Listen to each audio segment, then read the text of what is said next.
안녕하세요. 오늘 저희가 함께 좀 깊이 살펴볼 내용은요. 보내주신 자료에 나온 개인회생과 개인파산 절차, 그 조사 방식의 차이점입니다. 특히 그 회생위원하고 파산관제인이 각각 어떤 역할에 초점을 맞추고 또 어떻게 조사를 진행하는지 한번 자세히 들여다보겠습니다. 네, 이 분석은 한 파산관제인 변호사님이 한 5년 전쯤 개인회생 사건 기록하고 현재 시점을 비교 분석한 내용을 바탕으로 하는데요. 당시랑 비교해서 근본적인 틀 자체는 비슷한데 그래도 신청 건수 비율이라든지 조사 시스템 또 판사님의 역할 같은 몇 가지 좀 중요한 변화들이 있었습니다. 아, 변화가 있었군요. 청취자분들께서 만약 이런 절차를 좀 고려해야 하는 상황이시라면 오늘 이야기가 중요할 것 같아요. 두 절차의 조사가 구체적으로 어떻게 다른지, 또 어떤 점들을 미리 좀 알고 대비해야 하는지 그런 통찰을 얻으실 수 있겠죠? 자, 그럼 본격적으로 한번 파헤쳐 볼까요? 우선 그 조사 주체부터 좀 달라졌다고요. 과거에는 파산 신청이 더 많거나 비슷했다는데 요즘은 회생 신청 비율이 훨씬 높다고요? 네, 맞아요. 파산 조사는 이제 법원이 선임한 파산 관제인이 담당하고요. 회생 조사는 보통 회생위원이 맡는데 이게 채무액이나 소득 종류에 따라 좀 다릅니다. 법원 내부 공무원이 할 수도 있고 아니면 외부 변호사나 법무사가 회생위원이 될 수도 있어요. 아, 그렇군요. 2020년부터는 또 판사 한 분이 파산하고 회생 사건을 동시에 심리하게 되었다는 변화도 흥미롭네요. 네, 특히 그 채무액이 1억 원 넘거나 자영업자 회생 사건 같은 경우에는 외부 전문가, 그러니까 변호사나 법무사가 회생위원으로 지정되는 경우가 많죠. 아무래도 이분들 조사가 좀 더 심층적으로 이루어질 가능성이 있고요. 예전에는 이런 외부 회생위원이 꽤 많았는데 지금은 소수의 전담위원으로 통합 운영되는 추세라고 합니다. 조사 주체가 다르다는 건 알겠는데 그럼 이게 실제 절차에서 구체적으로 어떤 차이를 만들어내는 걸까요?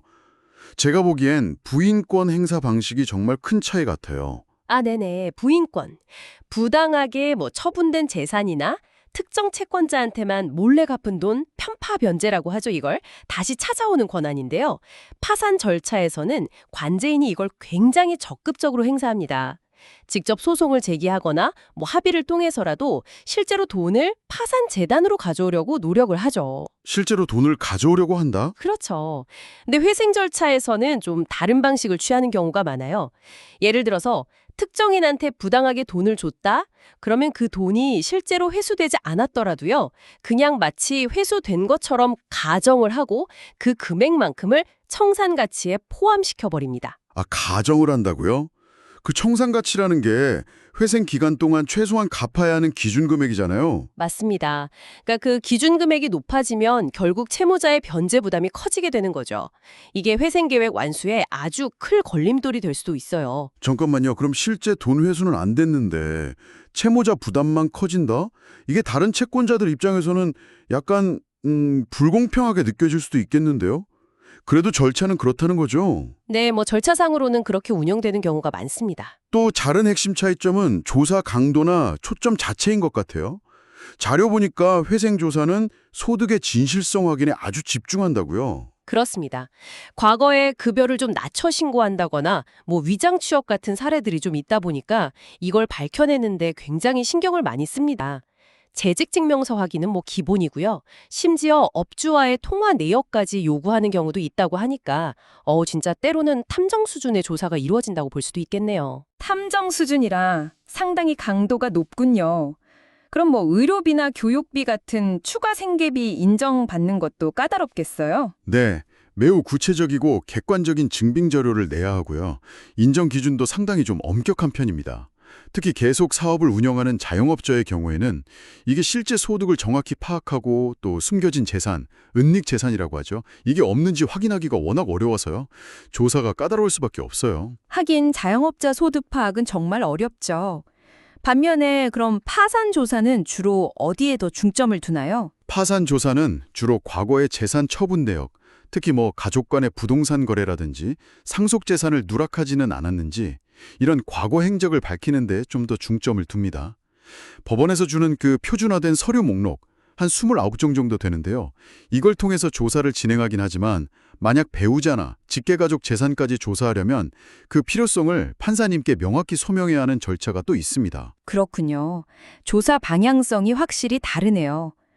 그럼 자료에서는 사람들이 왜 파산보다는 회생을 더 선택하는 경향이 있는지 몇 가지 추측을 내놓고 있던데요. 네, 몇 가지 이유를 추측하는데요. 첫째는 어쩔 수 없는 경우죠. 과거에 파산 신청을 했다가 기각이 되거나 면책 불허가를 받았다면 다시 파산을 신청할 수가 없거든요.